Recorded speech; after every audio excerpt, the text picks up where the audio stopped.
Hello, Dead Island 2 is on its way, but what does that mean? And why am I so excited? Well, let's take a look at where it came from, and maybe things will get a little more clear. Dead Island was released in September of 2011, but it had already been stewing in the public consciousness for a while before that date. It was announced in 2007, promising accurate, high-stakes, innovative gameplay, resource management and dozens of weapon types, a harrowing horror-based story, realistic and grounded survival aspects, genuine and spontaneous NPC behaviour, a huge map boasting an array of locations, a wide range of threats and enemies, a unique combat targeting system, demanding strategy elements, an irradiated wasteland setting laden with fully interactive environments, and driving that didn't make you want to veer off a cliff. It was intended to enter distribution the following year in 2008. However, delivering on what sounds like a phenomenal technical feat even by today's standards proved to be less than simple, and 2008 came and went without the foretold release. 2009 did the same, and 2010 followed, with many at this point assuming that the title was dead in the water. But then, in February of 2011, just over 12 years ago as I record this video, there was movement.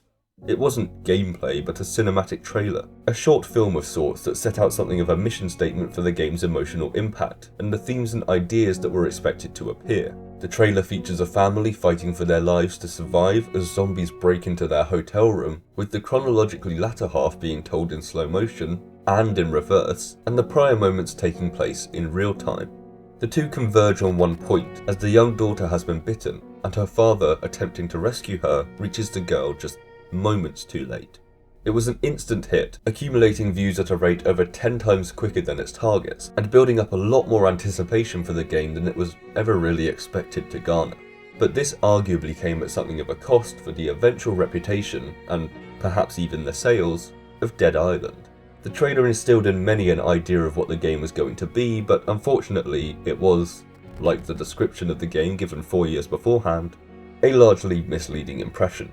The team behind it have been given a lot of creative freedoms and were under no obligation to include characters for the game, or even to reflect it in any real sense beyond a few brief hints at the finer details of the setting. This meant that fans were expecting something very different from the game than the developers had been building, and suddenly there was a need to refocus things. New quests were designed, offering players the option to help NPCs who had lost or lost contact with their families, in an attempt to harness the relatable plight and motivations of the family from the short. Other changes were allegedly made to the tone, gameplay, story, and marketing strategies, but the damage, in a way, was done.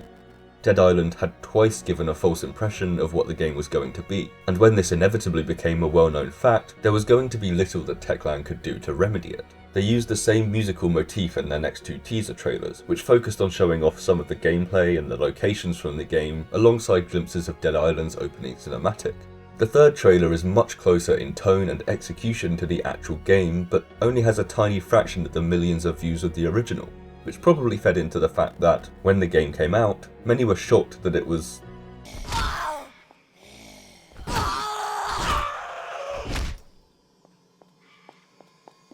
very, very different to what they were expecting.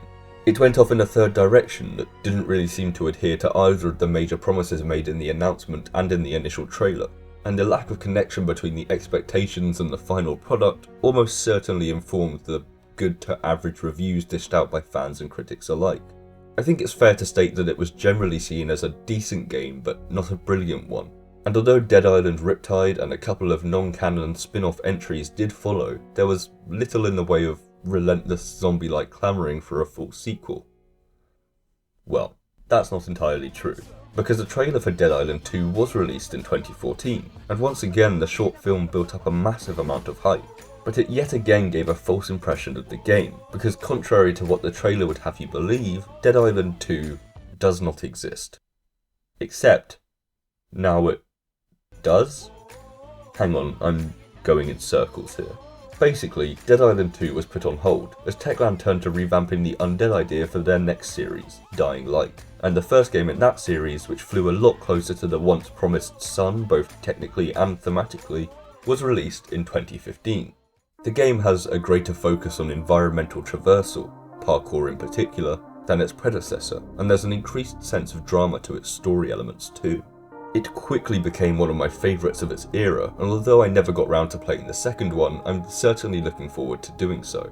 So let's go back, I thought, to Dead Island, where it all began, the blueprint for one of my favourite games of the 2010s, the first magical combination of the raw ingredients that would become the signature dish, the unrefined, overzealous application of the artist's ideal. Oh, but I'm playing the definitive edition from 2016. Because Game Pass. Anyway,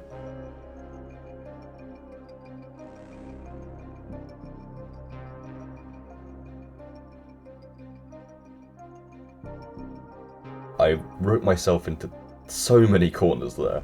But if you've watched any of my videos before, you'll probably know that I refuse to rewrite or reconsider. If I did, I'd probably still be thinking of a way to talk about Gears 5.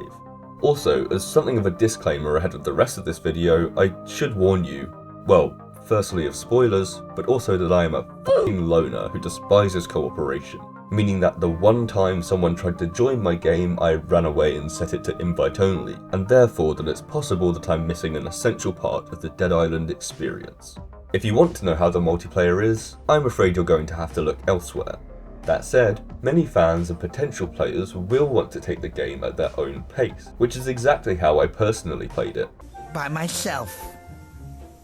A fortress of solitude. A lone, lonely loner. So I do think that it's worth reviewing the game from this perspective. And as such,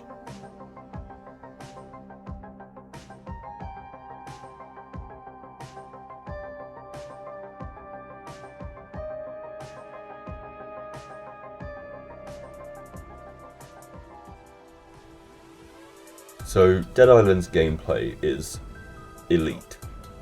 Like, seriously and utterly elite. Its combat is chaotic as all hell, and reminds me of a lot of my favourite action scenes as there's so much speed, yet also a lot of fortune involved, without ever really feeling like it's punishing you for being unlucky. What I mean by that is, the combat in Dead Island feels messy and spontaneous and even uncoordinated, but in a very precise way that makes it a feast for all to enjoy. In those instances where there are lots of enemies, you're outgunned and forced to improvise, as there are constantly new environmental variables that might lead you to having to act differently. You might find yourself out of ammo, or that all of your weapons are in poor condition. And even the same old boring enemy types might show up with a weapon or a throwable that suddenly combats the strategies that you might have thought yourself able to rely upon. It has the feeling that any outcome really could occur, in a way that you don't really get in other media outside of those close combat moments with no one applicable strategy, such as you see in the Raid films and Gangs of London and Old Boy and The Night Comes For Us and that one episode of Daredevil. And although there are moments where it seems as though you can breeze through your foes by simply kicking them down and stomping on every undead head that presents itself, that, I am afraid to tell you, simply will not last. And those moments of chaos can come about so easily and without warning, as you may find yourself simply picking off a number of zombies without a care in the world, before another group of them suddenly shows up and you're plunged into the unfettered madness of the mismatch is now in your hands. Oh my god, what is happening? Dead Island's gameplay is both clumsy and elegant, swashbuckling and serious. It's repetitive at times, but its repetition is one of its greatest strengths, and I was still discovering new elements even at the end of the game. It allows you to experiment and elaborate upon its basics in your own interesting ways, and although it doesn't quite have the freedoms of an immersive sim, there's an amount of creative expression to hacking and slashing and shooting and bashing your way through the living and the unliving of Dead Island that I really, really enjoyed. How the fuck am I doing this in those heels? I guess that's why my kicks are so powerful.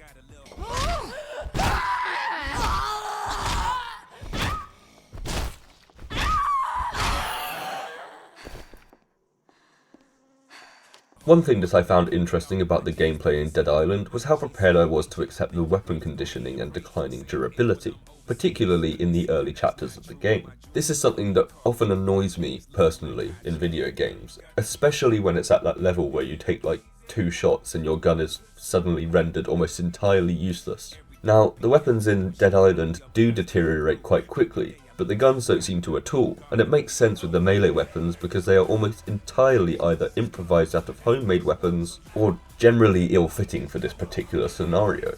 It makes sense for a broken broomstick or an old oar to snap in two after a few thwacks over an undead head. It's a peddling. So it's not irritating or uncomfortable for the player, which I usually find that kind of thing to be.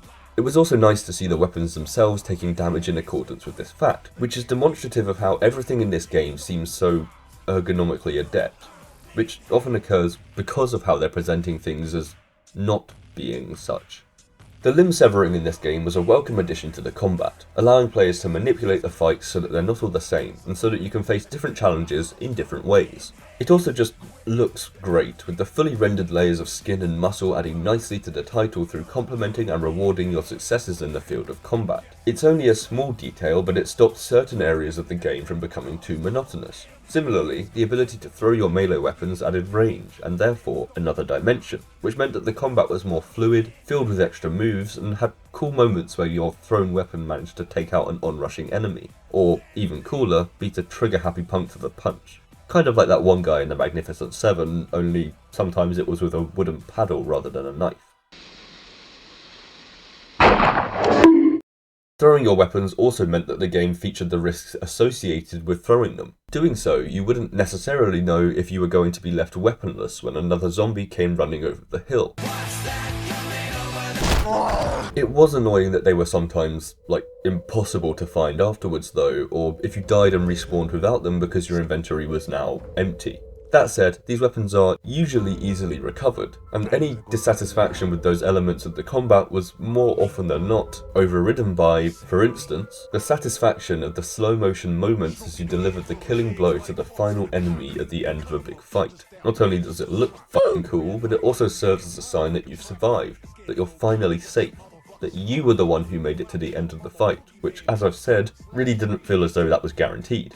It could have gone either way, and the adrenaline and exhilaration, it's all there.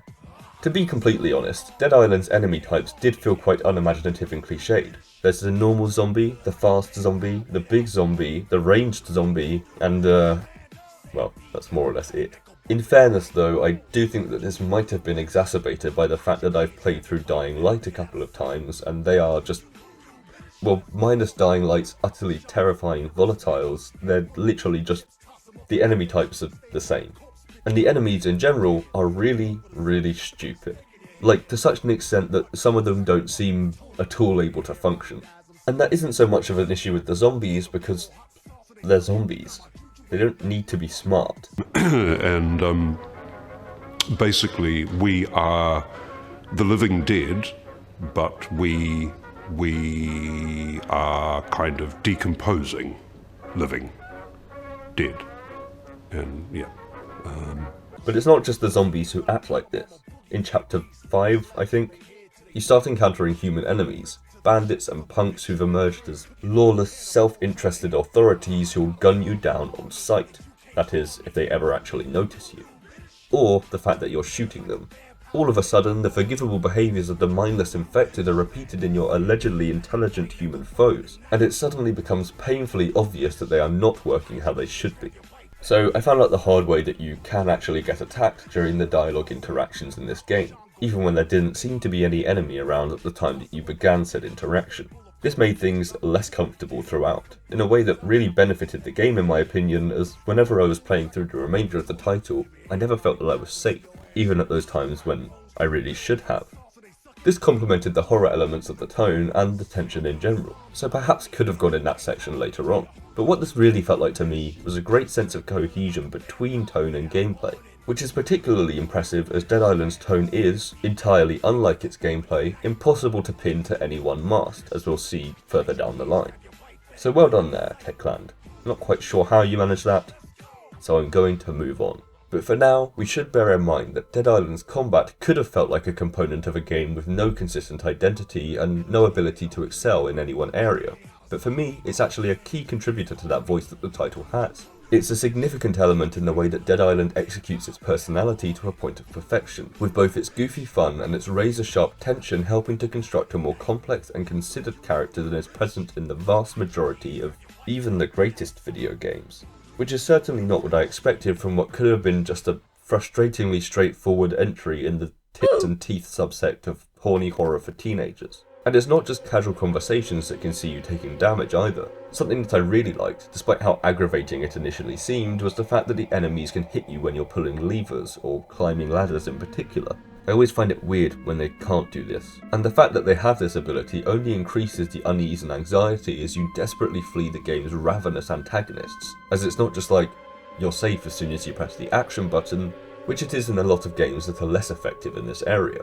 You actually have to clear the reach of their claws in order to get away, and so you're hardly having light-hearted fun when your character makes it exceedingly obvious that they're going to take their time to climb to safety. This is only strengthened by the fact that you can't see the undead behind you as you slowly ascend that ladder, so you get to experience the terror of the sounds of Dead Island, which are just deliciously distressing.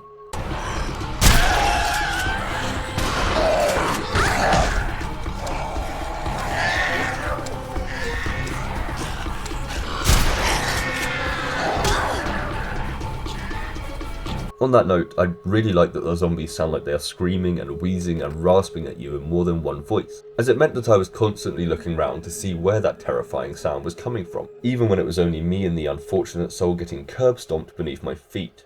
Okay, quick complaint time. Just gonna caveat it straight away to say that most of this little mini section is just me having a go at the game because I'm bad at it. So firstly, I hate the level of precision required at times in Dead Island, which normally has such chaotic and unknowable gameplay. Sometimes in order to climb to safety or reach the next point in a mission, you have to be extremely accurate.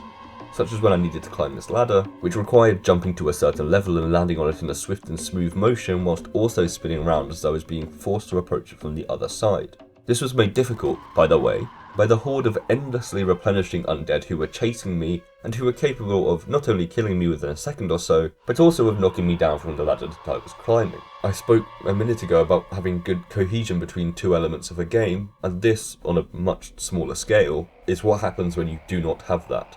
This got frustrating after a while, and I was fearing that the rest of the game was going to have this clashing combination of unstoppable hordes and the deft touches required to progress. Luckily, it was literally only a couple of key choke points, but yeah, just a frustration of Dead Island for me. There was also a fair amount of that blocking that I mentioned in my Doom 3 video, whereby a horde of enemies can trap you in a lethal sort of undead sleeping bag. And this time it was even more deadly than in Doom, but the option of kicking and shoving enemies, and the fact that they moved more freely and realistically than the small waves of enemies in Doom, meant that this was never a major problem for me, as, if you're quick enough, Dead Island does actually offer a way out. But both of these factors factor into the fact that Dead Island's undead hordes can be overpowered as shit. Now, a large part of this is so that they can retain a terror that they are able to inflict upon players with the sounds of the screams and the speed of their pursuit. You're running, knowing that you need to find some safe house or high ground before you run out of stamina, and all the while this zombie death machine is hot on your heels. Again, would probably help if I weren't wearing those, but here we are. Yet there were certain instances when you were forced to face up to the horde, or caught in two minds, or whatever. At which point they were able to stun lock you and then just hit you over and over and over and oh look, you're dead. And once an enemy has caught you in a game, it's rare for you to experience quite so much fear of being caught by them again. For instance, look at the difference between Alien Isolation, which spends so much time building up to your first interactions with its terrifying antagonists, and, I don't know, Zombie, where you're in danger of being sent back to where you began from the very start. The Xenomorph retains its terror, the zombies do not. But returning to Dead Island, it's worth noting that many of my problems stemmed from the clumsy handling that means that your character just doesn't seem to obey your instructions. They turn slowly but dive around wildly and almost never seem to move in the right direction. They can't even stand and look at someone without drifting off as if they'd just taken some sedative. And I understand that this is meant to make things grittier and ungainly and that it helps to improve the game's combat, but at the very least, if I'm standing in a safe zone or not surrounded by enemies, it should be possible for me to stand up straight without turning into a jelly. This doesn't really affect the difficulty, I suppose, as it has little to do with those times when you're actually threatened with death. When you do die though, it's worth mentioning that the game, of course, sends you back to the last checkpoint, and that the checkpoints in Dead Island are weird. Not only is it a complete gamble vis-a-vis how far back it's going to send you, but there's also the added element that enemies stay in the spot where they were when they killed you, even once you've respawned. I can see why this would make a lot of sense in a multiplayer game, allowing the game to flow so that others don't have their fun interrupted by your death, but in single player it's really rather frustrating. You have to return to that spot if you want to complete the objective, or progress with the story, but that means that all of the enemies that your combat attracted are going to be in the spot that you need to get to. You now have a whole horde of enemies between you and your goal, and often they've spotted you as soon as you've re-entered the game. Sure, it's a new challenge and a new reason to panic, but it's not always balanced out all that well, and it massively and artificially inflates the difficulty of certain areas far beyond how they're meant to be, which was a little disruptive to the general flow of the game. That wasn't all that quick fire, was it? Anyway, one final thought was that I really enjoyed how the different settings of Dead Island affected its gameplay, even at a very fundamental level. On the beach and around the hotel, there's a lot of looting and a lot of kiting as you come to terms with the zombie apocalypse and use salvaged lead pipes to clear a path through the zombie population. In the city, there's lots of running in every direction, with a focus on the islands of safety offered by trucks and climbable buildings, and a lot of verticality in general. The sewers are cramped and force you to fight, whilst the jungle offers winding paths and lots of combat, with new enemy types entering the discussion in each of those arenas. I really came to appreciate this fact as we were location hopping before heading to the prison island at the end, and I was able to look back on a game in which I'd done so many different things, and yet they all felt uniquely Dead Island, I suppose. However, there's always room for improvement, and if I could find any issue here, or not issue but absence, it could be seen in the one area in which Dying Light's setting exceeds the qualities of Dead Island's iconic location: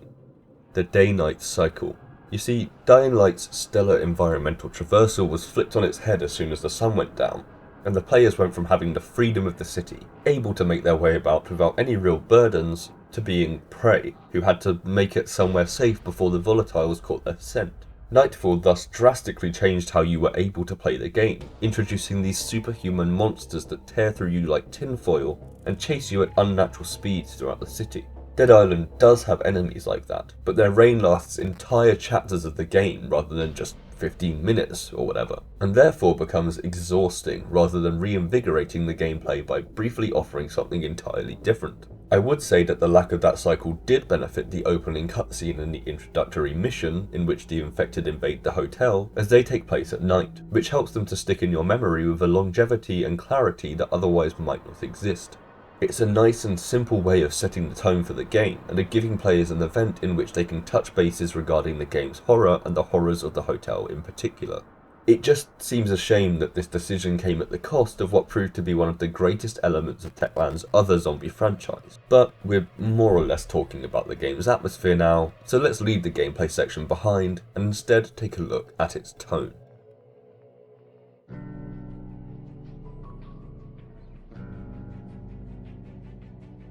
Dead Island's tone is probably the most interesting thing about the game as a whole, and I mean that as a compliment to the way that it's executed rather than a criticism of any other element of the title. It's proficient, maybe more than proficient, in a number of tones, and delivers well on a wide variety that offers something for anyone and everyone delving into the Isle of the Dead. For a title with the bizarre introductory cutscene that it has, and the championed theme song being a tune called Who Do You Voodoo Bitch, which is sung by one of its protagonists, Dead Island is surprisingly capable of delivering poignant moments that are likely to stick with the player long after its credits have rolled. For instance, in the first hour or so of the game, I was taken aback by the impact of coming across the man who's had to kill his whole family, and now finds himself unable to leave a swimming pool that's been stained red with their blood. He isn't the only one who's seen their loved ones lost to this thing either. One of the game's most memorable moments is when the mechanic, with whom we're meeting in order to reinforce our vehicle and who's been unlucky enough to be bitten by one of the undead, makes us take his daughter Jin with us so that he won't hurt her when he turns. We get to see their last goodbye, as his final action on this earth is to get her to safety. And then, when the game is coming to a close, we take her back to his shop so that she can put him out of the pain of his second existence. The game has strengths like this where it shouldn't, at least based upon the reputation that it has and the image that I had subsequently built up in my head prior to actually playing it. And from that perspective, it was a really pleasant surprise to see this title's emotional adequacy. You are set up to expect things one way, with the opening cutscene and the general introduction to the island, so when you're hit with the instance of horror, or whatever it might be in that moment, it's way more effective than if it were simply, say, Another bleak moment in a decade-long TV series that refused to let up on its depressing nature for even one moment until the epilogue of the 8th season. What it is and what it presents itself as, particularly in those early stages, can be misleading, which I think is a big part of why so many were disappointed with the title. But if anything, that serves as a strength now. Maybe the reputation has swung too far the other way, or maybe there's some really good setup that ensures that the emotional moments catch us off guard. More than likely, both. But Dead Island is definitely capable of delivering more than what many people, myself included, would have expected.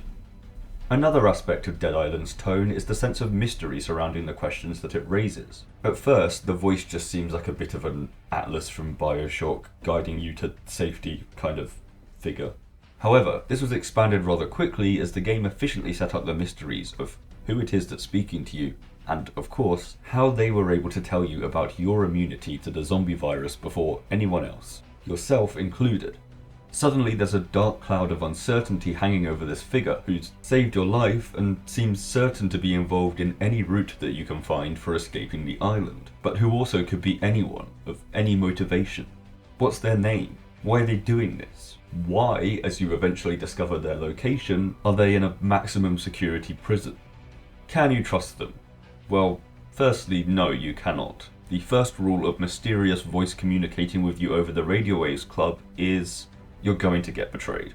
The second rule of mysterious voice communicating with you over the radio waves club is that there needs to be an effective payoff that equals the sense of mystery that is built up. And I'm afraid to say that in Dead Island that is simply not the case. None of the answers felt like massive revelations, and by the time the game ended I just felt a bit disappointed in this element of the title. They were so close, they had a great sense of intrigue, but I felt like they just forgot to come up with any answers until they were in too deep. The realization that the voice is speaking to you from the prison island, and the pivotal discussion of his trustworthiness that your characters have following that, is the last great moment of this mystery. And from that point onwards, it might as well have been entirely ignored, because the only thing that it actually offers in the final chapters of the game is an uninspired final boss fight. Which is a real shame. I was really hoping for more. The tension building in Dead Island was good in a lot of areas, and often arrived unexpectedly in a manner that was beneficial to its impact. But as a whole, it was not as flawless as it felt like it should have been given the quality of the execution of some of those examples. Like, yes, it was eerie when we descended beneath the surface, relying upon our torch's limited battery life to see and experiencing pockets of the game that teased enemies rather than throwing them all at you in a relentless undead onslaught. But then there were also other elements that let those moments down. The visuals, which are awesome in some areas, but in this remastered version you get that weird bridge between the old aesthetic stylings and the new, which was distracting at times when I felt like I should have been afraid, or whatever. Well, maybe a better example would be how in the prologue, when the game has the most control over how you experience its tone and the impression that the player gets in general, and which is set during the night so as to emphasise the terrors of the outbreak at this stage, much of the intense atmosphere is negated by the constant looting that you're invited to partake in. If that had simply not been available at that point, players would have been guided along an uninterrupted path set out by the developers. They could have grabbed you by the scruff of the neck and thrown you into the experience just however they wanted, perhaps with a sense of urgency befitting the actual events that are going on. But that's not how it goes, and as it was, it somewhat took away from the introduction. And first impressions matter. If you take a look at just how few players ever actually finish the campaign of a game that they've begun, you'll see how true that is. Nonetheless, there are still strengths to Techland's title's forays into the field of horror. A key advantage that the game has is the fact that it's patient with when and how it implements those moments, picking them well and thus allowing them to maintain their impact rather than becoming repetitive or predictable. The result is an experience that seems to get scarier and scarier throughout, as the horror persists whilst the difficulty and intensity increase, which is really refreshing by comparison to what normally happens in horror games, which is the fear slowly dying off after the initial terror has grown old and cold. As such, I was still being impressed by these elements even in the latter stages of Dead Island, which exceeded the expectations that I had after the iffy aspects of the early stages in that regard. But as I say, this is a game that is capable of engaging its audience through numerous tonal avenues, and if that interests you at all, I'd definitely argue that it's worth picking the game up for that element alone, not to mention all of the others that it also does really, really well. Okay, so there are a couple of other minor complaints that I have for this section as well, mostly revolving around the title's cutscenes and how they function. I'll rattle them off, then return with some other things that I liked about the game's atmosphere, because I am a heathen who has never heard of video structure. So the first element is that everything in this game is paced up to 100, and that extends, perhaps unfortunately, into its cutscenes. Now, I can see the potential benefit of this in terms of how it's designed to affect the tone, but it almost felt as though this was applied indiscriminately to every cutscene in the game, which didn't work well at all when there was supposed to be some high-stakes tension or whatever it was meant to be at that time. It felt really poorly directed in those moments, as although the cutscenes offered some of the title's narrative strengths and a chance to see the characters interacting in the manner that was intended by the developers, the atmosphere was cut short as I could only really think about the ridiculousness of how quickly we were being rushed through the whole thing. Did you get a chance to absorb all of that? If not, then that's exactly what I'm talking about. And as a result, some of the stronger dialogue and narrative ideas were left behind. It's like Fairly Odd Parents. Bear with me on this one. That show had some of the best and funniest jokes and life lessons that cartoons have to offer, and there's a reason that so many quotes from its most iconic scenes are always popping up in meme format on social media. The characters delivered their absurdity with excellent efficiency on the page, and the scripts demonstrate their comedic acumen through wonderful setups, perfect punchlines, zigging when they should zag, and so on and so forth, whilst also feeling able to cut to the core of the life lessons being delivered with ruthless efficiency. But if you go back and watch it now, you'll probably realise that there's a problem. Because every episode of Fairly Odd Parents, similarly to SpongeBob SquarePants, is actually 2 episodes squeezed into the same 20-minute slot. Now, I don't know if they just started writing each of those 10-minute episodes for the longer slots and then that just sort of became their style, or what? I have no idea, but the speed of it is absurd, and as such it's more fun to reminisce about Fairly Odd Parents through memes or gifs or whatever than it actually is to go back and re-watch it. The jokes never land with the emphasis that they deserve, and Timmy's epiphanies aren't given the space that they need in order to live long in our minds. And it's a similar story with Dead Island. If we were encouraged to savour the cutscenes rather than constantly being told how to skip them and then being rushed through them anyway so they only ever take up 5 seconds of our time, we'd probably find that they held a little more weight than we initially believed them to, which might benefit the already almost immaculate tone of the title, as this is one of the key areas in which one particular aspect is clearly weaker than others. The second thing about the cutscenes and other moments of dialogue is that they assume you to be playing in a group, and occasionally as one of the men in particular, which, whatever, it's no major problem with regards to how often it happens, but it did disrupt my immersion a little, taking me out of the story for a moment as A, I was playing alone, and B, I'd chosen to play as Jian Mei in order to make the most of her sharp weapon prowess. That interruption of the experience that arises from this distracting element is something of a failure of the tone, as minor as it was, and it was made minor by the fact that the game's 4 playable characters are almost always addressed as a group, regardless of how many people are actually playing. Now, I know I just said this took me out of it a bit, but it also reminds you of the others who are canonically involved, and generally helps to avoid any confusion. Although, now that I mention the 4 of them, it was a little strange to play as one lone warrior entirely alone and then have 3 other people showing up to take credit every time there was a cutscene. It meant that it felt a little less personal, and at the end of the game I knew my character a little less well than I would have liked to. But the 4 characters' interactions with one another were particular strengths of theirs, as their excellently selected, disjointed personalities got to mix in a manner that you don't normally see, and there was a sense of teamwork and cooperation that I enjoyed in those key storytelling moments. We got to witness the reluctant collaboration of the defiant bodyguard and former police officer, the bitter, drunken, disgraced American football star, the aggressive rapper trying desperately to make his comeback, and the sympathetic spy sent to pose as a hotel employee. That did all fall away though, as soon as the cutscene ended and I had to fight the boss or whatever by myself. Thanks a lot, guys. You could have at least tried to help. Although actually, given the dysfunctionality of the human enemies in this game, maybe it's for the best that they didn't get involved.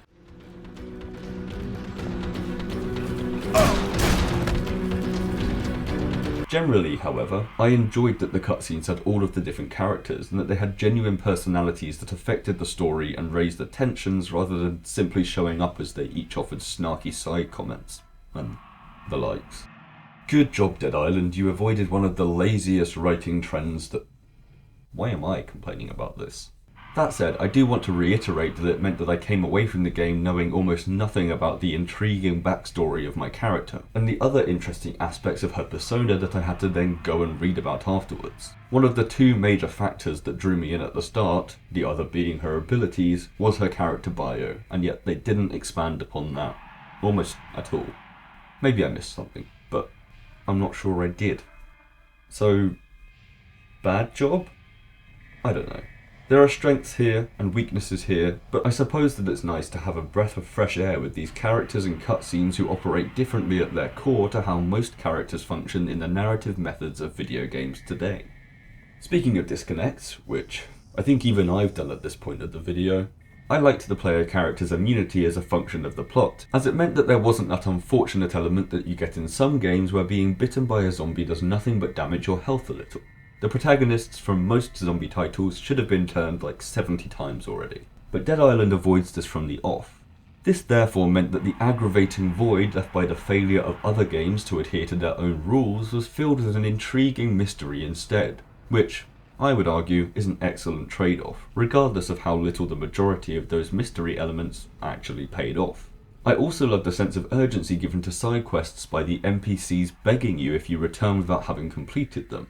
Even though they do occasionally set about nagging you less than 10 seconds after giving you the quest to begin with, it still adds a bit more of a feeling of reality than in most side quest heavy games, where you can usually just pick up a side quest that's supposedly urgent, but then complete it ages later, sometimes even once the main story has concluded and you're just wandering about, half-heartedly fulfilling the last few errands. Also, the music in this game is just brilliant. It's a bit of a bizarre mix of the highly moving piano theme from the trailer, the Who Do You Voodoo song by Sam B, and the slow, sad, but also intense and sinister song that plays whenever the game is paused, which became the theme of the title for me, and which really effectively undercut the chaotic fun of the combat with a constant reminder of the emotional intensity that the game is capable of throwing at you. It's the same track almost always, but it's relentless, bleak, despairing, and yet also so fitting for this paradisiacal party island, with its beautiful sun and its awe-inspiring scenery. I really can't get over how well it works, and if I understood it in the slightest, I'd probably go on about it for a lot longer than this. But I don't. The changing sky may not have affected the gameplay as it did in Dying Light, but the shifting weather was wonderful and furthered my thoughts on the complexities of the game's tone as a whole. You should absolutely check out Deadforge's excellent video on Mad Max and Skyscapes if you fancy an insight into why this is so effective, by the way, as that makes all of the points that I'm not smart enough to come up with on my own. But anyway, I found that the weather's constant flipping between the facade of a false paradise and the grey, damp and miserable skies that reflect the game's second tone was a constant reminder of how the atmosphere similarly oscillated between the two discordant ideas, the bleak and the beautiful, as were mentioned earlier, on repeat. That's a key point actually. A major part of how Dead Island is so able to exert its range of tones upon the players is the fact that, at its core, the whole vibe is split between two polar opposites. It's not constantly dark and depressing, and it's not persistently upbeat and sexy, but it is always kind of both and nothing in between, which is what's so amazing about it. Look at the logo itself, showing a figure hanged, cast in blood, but also taking place on the classic image of a palm tree on an island. A super sunny paradise that couldn't be further from the events hinted at with what little information we are given. These dissonant tones are what make Dead Island so unique, and are also what brings the whole game together. It links the stormy weather of the grey and miserable city centre vibe, one that seems to reflect 28 Days Later or the opening episodes of The Walking Dead, to the sunny beach and the deadly jungle beyond. It links the people who've boarded up rooms in their beach huts in an attempt to contain their rampant partner with the great night out that they had together roughly 12 or so hours earlier. It even links Dead Island more effectively to its trailer, which many thought of as entirely detached from the tone of the title itself, as both target a juxtaposition between beauty and horror that, although arguably not substantive given the different approaches taken by the trailer and the game, do seem to offer up genuine beliefs within each isolated instance. And of course, as with any art that strives to depict such clashing elements, there is always a discussion to be had about the role of binary oppositions and what they serve to tell us. How similar are they, given that they are opposites, etc, etc. However, I've done all of that before. Derrida's elsewhere, as in in like 3 other videos of mine. And I don't just want to keep making the same points over and over because people will catch on to the fact that I have no idea what I'm talking about. But I will say that I feel that Dead Island brilliantly uses the idea of a stunning and colourful ideal in contrast with an invasion of the grey and grim and gory, to point out how shallow and disturbing and unnatural it really is to have such a grotesque and exploitative island of excess as Banoi, the setting of the game, in a place where international terrorists are sentenced to life in prison, or where there's an entire indigenous population who were once able to roam freely uninterrupted by annoying drunken tourists. I haven't ever seen this method or type of idea implemented so successfully in any other zombie game. Hell, probably any game at all. And the only other example of a piece of media that I can think of as having achieved these heights through that contrast is 1978's Dawn of the Dead, by which it was presumably inspired, and which uses a colourful commercial stylization to draw comparisons between the bright, unburdened, consumerist habits of an America just emerging from the Vietnam War, and the soulless, broken, moribund state of an America just emerging from the Vietnam War. And that's certainly good company to sit amongst, in my opinion, seeing as it's probably in my top 15, top 10 films of all time. And I've watched just far too many films. Oh, and I did want to say that the climax was just a bit unusual, really. The last chapter felt very disjointed, which was an unfortunate shame, as it meant that the game ended with a little bit of a bleh. I did like what Jin did right at the end though, weird and dumb as it was, as it felt like a genuine ending to her story and her deterioration over the last couple of hours of the game. Her tragedy was well rounded off, as even the best efforts of the person she needed, her loving father who was lost to the virus, weren't able to see her to safety. What she really needed, it turns out, was to be cared for in those moments in the prison. When we leave her behind to hack and slash our way through the complex of the dead, we didn't provide her with what her father did. We abandoned her, and as such she made a move that forced someone else to go through her pain, and then to kill her as a result. Not that we couldn't have stopped that at any time that we wanted to. Why were we all just standing there? Maybe we just didn't like her? Starting to feel like this was actually planned after all. Which means it's time to get out of my own head and move on to talking about the location.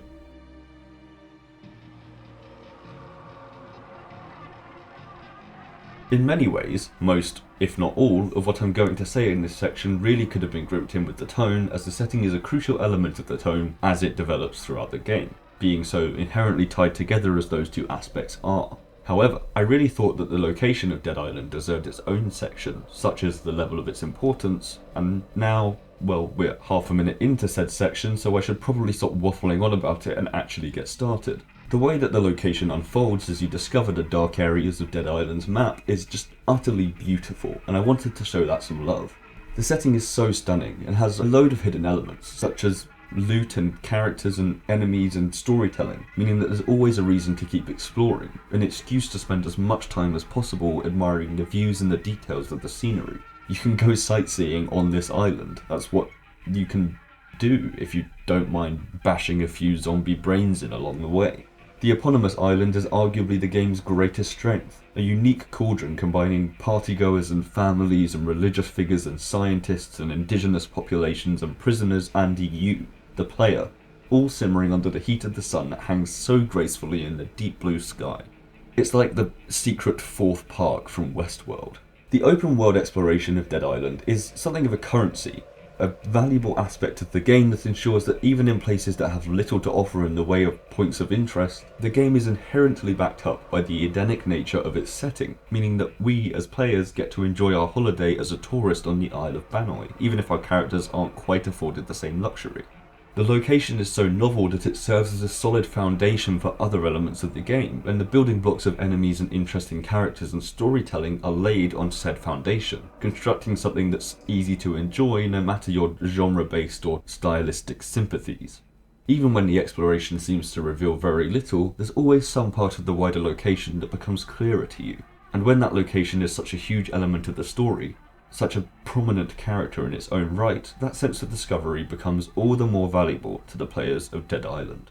I remember having a few other points to make here, but somehow I've managed to delete them. Which is a bit shit, really, isn't it? I would say that if there was any problem that I had with the island as I was playing through the game, it was that the wide array of locations on the island didn't really fit together all that well for me. There's a party island and a beach paradise and an untamed jungle and a host of native villages and an enormous sewer system and a large residential area and also fucking Guantanamo Bay, or, well, a prison for international terrorists. I don't know. Maybe I'm just being dumb, but I don't know all that many remote islands where you'd get all of those things and all of those things alone. You know, like, it's not like a huge place. It's not Madagascar, right? It's not a whole country. When I started the game, I really thought that the island was going to be of the size where the beach areas made up the majority of the land. And that made sense to me. This is a party-going location, and that's more or less all there is to it. Or at least that's the image that I had. There might have been another location or two later on, but I was definitely blindsided by the sheer size of the setting, and for me that actually became something of a problem. See, I felt that the first couple of locations established a really strong identity, showing the stark contrast between the South Pacific paradise and the living situation of the people who aren't just there to get drunk for a week and then leave.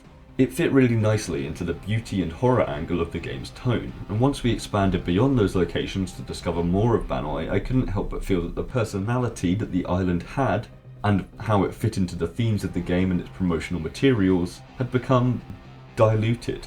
I mean, you often hear that games are bloated in terms of their story or the amount of time that they require from their players, but I felt that this specific example was more of an overextension of location rather than anything else. And similarly to those criticisms of overstuffed stories, had me feeling that the game was somewhat weakened in its identity as a whole. And ultimately, it was nice that we got a moment to say goodbye to the island at the end, somewhat akin to the last character leaving their home in the final episode of a long-running sitcom. Except unlike with those TV shows, the setting in Dead Island actually means something. It's been the selling point, the eye candy, the conduit for all of the game's themes and ideas. It's even the name of the thing, sharing it with the other key element of what's going on. You know, the whole zombie thing.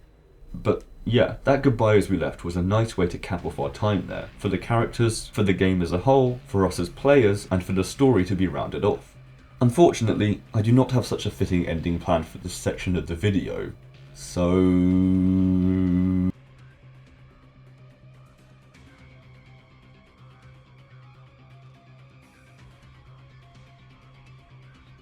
Alright, so here is an entire section dedicated to ideas that really could have fit somewhere else, but also weren't quite perfect enough for any one section, so now I'm throwing them all at you at once. One Punch mode is a cool idea which helps you to rewrite the order of things so that you can find something new in a new playthrough. Not only is there the replayability element of experiencing the game as 4 different characters, meaning that you can enjoy different perks and abilities each time you revisit the story, but One Punch mode doubles that, as you can now play through each character's story in a new game mode which gives you unlimited combat stamina and increased melee attack speed, superpowered kicks, and a high chance that your punches will apply poison, fire, electric or bleeding effects. This is all great, and is expanded by the fact that most basic zombies can be killed in one hit, rather than necessitating a flurry of attacks to be put down. However, in return there is the fact that zombies will occasionally insta-kill you with one hit, and that changes everything. All of those perks seem overpowered when you're having fun against a slow and meandering undead, but when one of the zombies that you can't insta-kill, or even a horde of the ones that you can, shows up, it arguably becomes a lot tougher than in the original version of the game, because any one hit can send you back to the last checkpoint. And remember what I said about checkpoints in Dead Island, they are weird. It's similar to, though perhaps not as flawlessly applied as, Metro Exodus's brilliantly implemented higher difficulty, which saw that both player and foes became more vulnerable rather than the lazy difficulty setting that most games subscribe to, where your enemies become uninteresting bullet sponges capable of killing you easily. You're not challenged to do anything new in those type of games, just to do the same thing but better. But that's not the case in Metro Exodus, in which you have to drastically change how you progress if you want to take on that challenge. And it's certainly not the case in Dead Island, in which the pendulum dramatically swings between giving you the glorious advantages of One Punch mode at no extra cost, and turning it round in your head in areas with a higher number of foes. I really enjoyed my time playing One Punch mode for that reason, but then again I also enjoyed the main playthrough a whole lot too, so maybe the game is just good. I know that I've spoken about how this game does horror surprisingly well for one where you're wildly running around kicking bikini-clad zombies in the face in order to, for instance, reunite someone with their teddy bear, But this extends beyond the boundaries of storytelling too, as the save system in this title is completely and utterly terrifying. When you load into this game, you're never where you were at, instead being sent halfway across the map to a safe location even if you were already in a different safe location when you quit. Nonetheless, your inventory is almost always intact. There seems, emphasis on seems, to be absolutely zero indication of when your progress has autosaved, and there's no mention of saving anywhere in the menus. Plus, when you choose to quit, note that I didn't say save and quit, that option that most games offer, you're told that all progress since the last checkpoint will be eliminated, as if Dead Island has spent any time whatsoever informing you of the existence of checkpoints and when or where they are. Well, it does, admittedly, but it definitely wasn't clear to me in the early stages of the game, and I can't be completely sure that it didn't just start showing me once it knew that I was onto its devious little tricks. This whole affair made me so paranoid that I searched for answers online, where I found a very unhelpful thread in which somebody had asked about the save system, and the first 3 responses each confidently stated that it worked in one of 3 completely different ways. So make of that what you will. One point that I definitely should have made a long time ago is that you definitely can and definitely will see the foundations of Dying Light in this one, although it's a lot more obvious in its technical limitations than I ever found that game to be. Those of you who've played through Dead Island, or maybe just watched this video, will know that, for better or worse, the game did not deliver on those promises that were made back in 2007, which often seem to describe a different game altogether. And that's not all that surprising, but it's worth bearing in mind what they were at one point going for. Regardless, the fact that Techland couldn't fulfill their aspirations at the time is evidenced by the Dying Light games that followed, and which have, for me, one key benefit over Dead Island: the methods and mode of travel. The all-out parkour nature of the game let you traverse the city with unprecedented freedoms and verticality, and it definitely felt better than what Dead Island offers in that regard, which is often just driving up and down the same road and dying whenever you try to carve your own route through the wilderness, or the other spaces in between. Granted, this is a lot better in the residential area that hosts Act 2, which serves as something of a statement of intent that reflected what the developers would go on to achieve 4 years later. As a result of our ability to climb to the rooftops and to cut through alleyways and buildings as we run from the undead, the city section feels much more interesting, labyrinthine almost. It has nooks and crannies and a depth to it that is unfortunately absent in the other main areas of the game. And for me, that serves as a good example of a general feeling of technical inadequacy that was quite important to how I saw the game as a whole. But then again, was it? Because it didn't stop me from loving it. Why do I always disagree with myself at the end of my videos? I also noticed that the passing of the chapters was very inconsistent, with the story languishing in some for hours before zooming through a few before I'd even noticed that they were gone. Now, I know that this is an open world game that doesn't progress through the chapters unless you start playing the main missions, so I can't really complain about the fact that I seem to be in chapter 8 for ages and then like 2 short missions later I found myself in chapter 12. Not that I would complain anyway, it's entirely inconsequential. That said, I do think that it's symptomatic of something that does matter, which is the way that the side quests are balanced in the rate at which they're assigned, or rather the way that they're imbalanced. In some moments, NPCs are dishing out side quests like there's no tomorrow, which I guess for most of them there probably isn't. But then at other times you only seem to get given missions that are like, if you happen to stumble across 5 herbs at any point, would you mind bringing them back here? There's no direction, and you can't really set out to achieve them unless you fancy either A, spending ages scouring the landscape, or 2, looking it up. Which I didn't want to do because that's how I dealt with the locker codes in Doom 3, and I didn't want to play so heartlessly and dismally for the second game in a row. So when you're in those chapters, where those are the only missions that you're getting, you just choose to play the next main mission instead. And next thing you know, you've finished the game. Or maybe, just maybe, you're already playing Riptide. Thanks for watching. I forgot that I was supposed to end this video somehow, so here I am at the end of this recording, just barely holding everything together. And by everything I mean my brain. But all in all, Dead Island is an excellent game that I really enjoyed playing through. I need to stop saying really. Yeah. This is why I am the laziest writer. It's flawed, for sure, and I stand by each of the criticisms that I've made, but it's just so much fun. And I've come away from it very excited for both 2013's Dead Island Riptide and 2023's Dead Island 2. So thanks again for your time, and if you've made it to the end of this video, I'd really appreciate a comment, maybe if you had any thoughts, or, you know, even a like if you wanted to go that far. I'll be doing my best to get another video up sooner rather than later. I think the full moon's coming up, so here is night 3 probably, and then who can say?